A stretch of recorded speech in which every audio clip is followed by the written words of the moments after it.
The girl suddenly spotted a group of classmates panicking and frantically fleeing for their lives, as if something terrifying were hunting them down.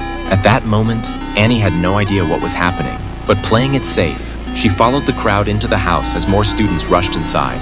An ominous foreboding instantly washed over her. She had no clue what was unfolding outside until gunshots echoed from beyond. Only then did Annie realize a shooting had erupted outside.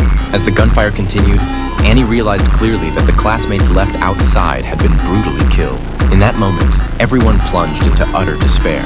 Meanwhile, on Utoya Island, 650 young people were attending a summer camp. Just then, Annie suddenly remembered her younger sister was still in the tent outside. As the gunfire grew more frequent, everyone huddled together in fear. Annie had no choice but to temporarily abandon the search for her sister.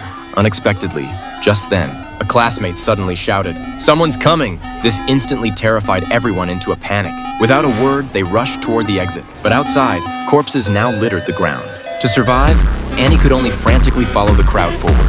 Then Annie spotted an injured female classmate on the ground. She helped her up and ran toward the forest. Fortunately, after running for a short while, they luckily discovered a hidden hillside, finally giving them a chance to catch their breath. Yet the gunfire behind them never ceased. As piercing screams rose from the students, the group finally remembered to call the police. But because they were on an island surrounded by water on all sides, it would take the police at least an hour to arrive.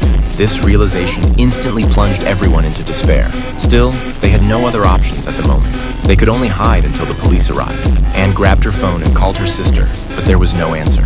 Just as Anne feared the worst, a young man covered in blood rushed over. He said, "The one shooting the gun is an agent in a police uniform." This instantly puzzled everyone. Why would an agent come to this island to kill? Realizing staying put was no solution, Annie sprinted toward the dangerous camp area. She dashed straight to her sister's tent, only to find it empty.